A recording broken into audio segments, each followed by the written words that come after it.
Hello everyone, welcome to my YouTube channel. आज के video में अगेन हम एक नए आरबीआई के सर्कुलर को डिस्कस करेंगे।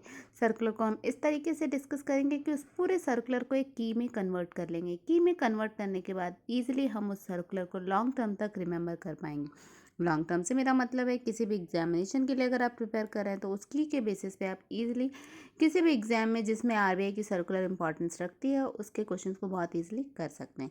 मैं आपको कीज़ दूंगी, साथ ही साथ कीज़ के से रिलेटेड कह सकते हैं सर्कुलर से रिलेटेड आपको क्वेश्चंस भी दूंगी जो क्वेश्चंस एक्चुअल में एग्जामिनेशन पॉइंट ऑफ व्यू से इंपॉर्टेंट है। तो चलिए बिना लेट किए हुए फटाफट से हम अपने आरबीआई की वेबसाइट पे चलते हैं और एक बार देख लेते हैं कि हम कौन सी आरबीआई की सर्कुलर को आज डिस्कस करने जा रहे हैं। इसके पहले भी मैंने बहुत सारे सर्कुलर्स को, डायरेक्शंस को, नोटिफिकेशंस को आरबीआई के डिस्कस किया है जो कि मेरी वेबसाइट पे है। आप चाहें तो जाकर के देख सकते हैं। देखिए फ्रेंड्स, ये हमारी आरबीआई की वेबसाइट है। आरबीआई की वेबसाइट में अगर आप नोटिफिकेशन पे क्लिक करेंगे तो नोटिफिकेशन पे क्लिक करते ही आपको ऊपर notification, master direction, master circular आ जाएगा। मास्टर डायरेक्शन से रिलेटेड मैंने ऑलरेडी वीडियोस बना रखे हैं और जितने भी आरबीआई के डायरेक्शन है सबके की इसको मैंने प्रॉपरली एक एक करके डिस्कस ऑलरेडी कर रखा है। आज का जो हमारा वीडियो है वो पूरा फोकस करके है हमारे आरबीआई के मास्टर सर्कुलर और खास करके जो हमारा इंपॉर्टेंट सर्कुलर है जिसको हम डिस्कस करने जा रहे हैं वो है हमारा master circular circular disbursement of government pensions by agency banks. Basically ये सर्कुलर इस तरीके से आरबीआई लॉन्च करती है और सर्कुलर में सारी चीजों को डिटेल में एक्सप्लेन करती है। हर एक चीज क्या एप्लीकेबिलिटी है, कौन कौन सी चीज कंसिडर होंगी, क्या कंसिडर नहीं होंगी, सारी चीजों को लिस्ट ऑफ सर्कुलर्स भी होते हैं जिसके कंसोलिडेट में ये मास्टर सर्कुलर बना है। इस पर्टिकुलर सर्कुलर को ही मैंने समअप किया है, समअप करके कुछ की पॉइंट्स में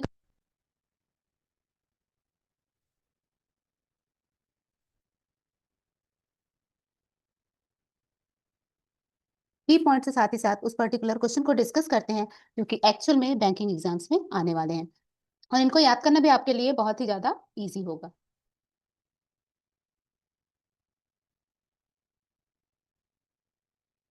ये हमारा जो सर्कुलर था उस सर्कुलर का पर्टिकुलरली हम एरिया बोलेंगे तो एरिया मतलब किस एरिया वो एप्लीकेबल होता था, तो government pension disbursement by agency banks. Agency bank जितने भी गवर्नमेंट के पेंशन को डिस्बर्स करती है उन सारे पर्टिकुलर एरिया से रिलेटेड था। यही हमारा सर्कुलर का कह सकते हैं कि टाइटल था जो कि हमने देखा। और एप्लीकेबिलिटी किस पे ये पर्टिकुलर सर्कुलर अप्लाई होगा, तो all agency banks authorise to distribute government pension covers central civil defense state government pensioners consolidates instructions up to March 31, 2025। तो ये पर्टिकुलरली क्या था, एप्लीकेबिलिटी था, मतलब जिस जिस एरिया में ये पर्टिकुलर हमारा मास्टर सर्कुलर अप्लाई हो रहा था। अगर इस सर्कुलर के की पॉइंट से कह सकते हैं, इंपॉर्टेंट पॉइंट्स की बात करते हैं तो इंपॉर्टेंट पॉइंट्स में हम बात करते हैं तो इम्प्लीमेंटेशन ऑन ऑर्डर था banks to act directly on government pension DR orders, then credit on due date refund of excess payment, then bank error refund immediately to government error resolve with department old sick and disabled pensioners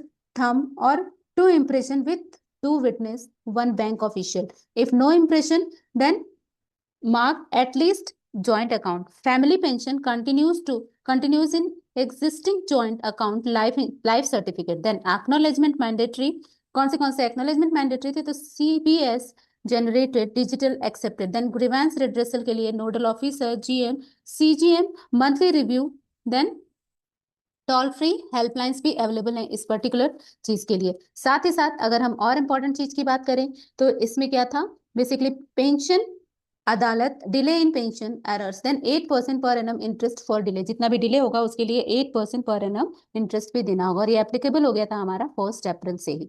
ठीक है, तो ये particularly हमारा क्या था, कुछ की points थे, कुछ इंपॉर्टेंट पॉइंट्स थे, ये पर्टिकुलर जो अभी हमने मास्टर सर्कुलर आरबीआई की वेबसाइट पे जाकर के देखा। अब चलिए बिना लेट किए हुए इस पर्टिकुलर सर्कुलर से रिलेटेड हम देखते हैं कि क्या क्या इंपॉर्टेंट क्वेश्चंस बन सकते हैं। अगर हम इंपॉर्टेंट क्वेश्चंस की बात करते हैं तो फर्स्ट इंपॉर्टेंट क्वेश्चन इससे अराइज हो सकता है, the latest master circular disbursement of government pension by agency banks is effective from, मतलब किस डेट से इफेक्टिव था, जिस डेट को आया था उसी डेट को ये इफेक्टिव हो गया था, मतलब 1 अप्रैल 2025 से ये इफेक्टिव हो गया था। ठीक है, फिर अभी नेक्स्ट क्वेश्चन देखते हैं, which authority issue guideline for payment of government pension by agency bank. कौन सी देती है, तो आरबीआई ही देती है और आरबीआई ने खुद ही अपने सर्कुलर में सारी चीजों को डिटेल में दिया है। In case of excess pension payment due to bank error what is the action, क्या एक्शन लेंगे, immediately refund to government account in lump sum amount. मतलब क्या करने का है कि इमीडिएटली वो पैसा जो एक्सेस पेमेंट हुआ वो कहाँ रिटर्न हो जाएगा, गवर्नमेंट के अकाउंट में लमसम अमाउंट से रिटर्न हो जाएगा। क्लियर है। अब नेक्स्ट क्वेश्चन देखते हैं, नेक्स्ट इससे पर्टिकुलरली क्या क्वेश्चन बन सकता है। तो pension for March is credited on, March का pension first working day of April, April का जो भी फर्स्ट वर्किंग डे होगा उस दिन क्रेडिट हो जाएगा। Interest rate payable by bank for delay credit of pension arrears, तो ये क्या होगा, बेसिकली 8% पर एनम से इंटरेस्ट देना होगा। Which of the following is true regarding life certificate submission, तो एक्नोलेजमेंट मैंडेटरी है, then CBS generated digital life certificate valid होना चाहिए। देन नेक्स्ट है हु कैन अटेस्ट थंब और इम्प्रेशन ऑफ ओल्ड और सिक पेंशनर्स, तो टू इंडिपेंडेंट विटनेस और one must be a responsible bank official होना चाहिए। वही नेक्स्ट क्वेश्चन इसमें हो सकता है, which system was introduce to eliminate delay, तो कौन सा सिस्टम, तो सिंगल विंडो सिस्टम इसमें इंट्रोड्यूस किया गया। Then family pension in the case of डिक्रीज पेंशनर्स कैन बी, मतलब जो भी पेंशनर्स की डेथ हो गई तो उसके लिए existing joint account with spouse होना चाहिए। Then as per RBI circular grievance redressal for pensioner includes, इसमें सब कुछ होगा, monthly review by GVM CGM, then appointment of nodal officer, then toll free helpline number. ये सारी चीजें इस पर्टिकुलर चीज के लिए, मतलब कोई भी अगर इस पर्टिकुलर टॉपिक से रिलेटेड ग्रीवेंस आता है तो इसके लिए बहुत सारी चीजें आरबीआई ने अवेल कराई है।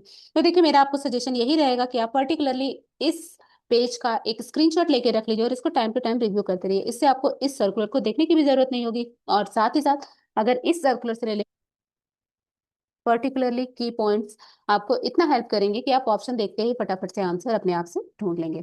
तो चलिए मिलते हैं अगले वीडियो में अगले सर्कुलर या अगले नोटिफिकेशन के साथ, तब तक के लिए take care, goodbye, have a nice day.